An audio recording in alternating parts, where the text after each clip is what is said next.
the double bass. It's a very new thing. It's quite a bit behind the development of, especially the violin and cello, especially as a solo instrument.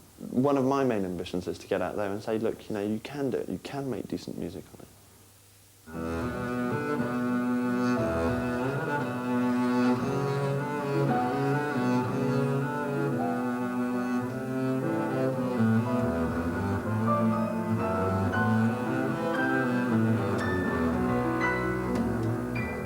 The Montage was written around 1930.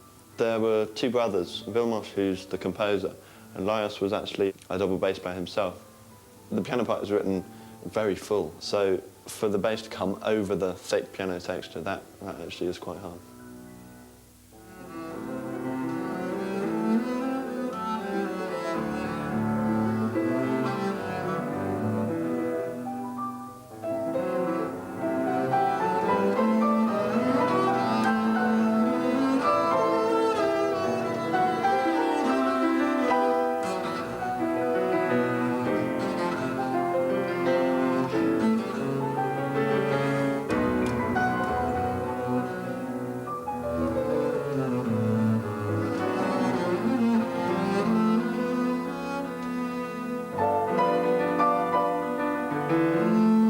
Well, Tim, your bass looks kind of strange, different from the average one. I mean, for a start, the shoulders look more sloping. Yeah, it's quite a French characteristic, but it's mainly, some people would call this a solo bass. It's so that you can reach the higher positions, you know, like this, a lot easier, instead of having quite substantial shoulders, making it harder to come over. So this instrument you've got here is actually a solo one. Does that mean it's actually stronger in the higher registers? For orchestral playing, you really want the centre of the instrument and the most power to be centred at the bottom, down here, so that's where most orchestral repertoire is based. But for solo repertoire, you need an instrument which has got most power in the, not necessarily the really high positions, but around the middle up to here, where the bass is going to penetrate through right to the back of the audience.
In the Tabakov, they're actually false harmonics. Pressing down the thumb and just touching another note, and the main melody of the piece is based on.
Are you fond of the Bottesini? It's a good laugh. It's a good laugh. Yeah, I mean, it's a real piece to communicate with an audience with. Yeah, it's technically hard, and also to actually make music out of the style of Botticini can be quite demanding, to make it interesting all the time. You know, not so much of this, but you know, to actually say something with it.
Robin, Tim very much bringing the back of the string section right into the spotlight for the first time in the finals in Young Musician. As a bass player yourself, how well do you think he sees the opportunity?